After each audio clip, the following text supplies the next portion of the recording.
On va parler aussi de culte et d'action des grâces organisées dans la cathédrale Notre-Dame de Fatima en mémoire de la première dame du Congo, Hortense Kasavubu Masunda, épouse de feu président de la République Joseph Kasavubu, née le 3 juillet 1923 et décédée le 18 octobre 1996.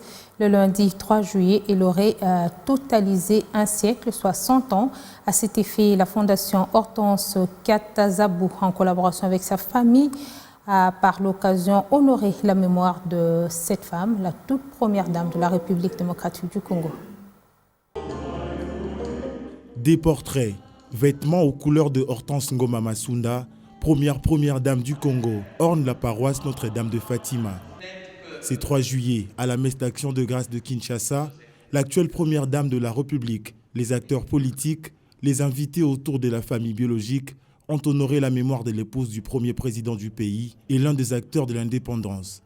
Initiative noble de la Fondation Hortense Kasavubu, dont l'objectif est d'honorer et de raviver la mémoire de la distinguée première dame. Le centenaire de naissance de cette dernière, la première dame de la République démocratique du Congo. Et c'est cette même joie qui m'anime ce jour, car aujourd'hui, 100 ans après, j'ai l'honneur, le privilège, la grâce de me tenir devant vous, à nouveau, pour cette fois, célébrer la naissance de cette grande dame, qui n'a pas pu marquer les esprits comme beaucoup d'autres congénères, mais qui, malgré tout, a laissé des traces indélébiles que nous sommes, sa descendance.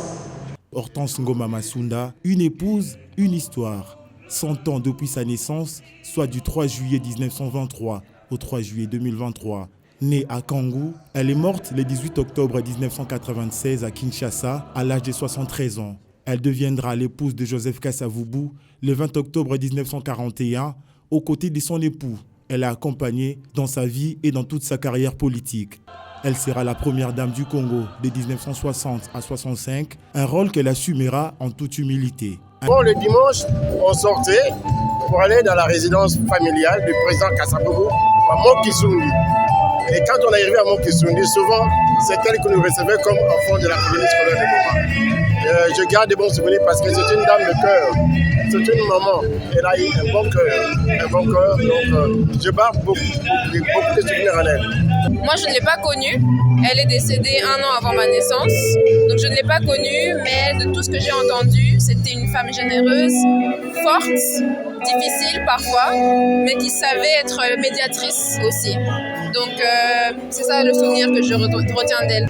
Un autre fait qui a animé cette soirée, la projection d'un film réalisé en sa mémoire et aussi à la messe d'action des grâces, organisée en juin à Kangou, fief de Ngoma Masunda, où elle a vécu et vivra à jamais par ses œuvres.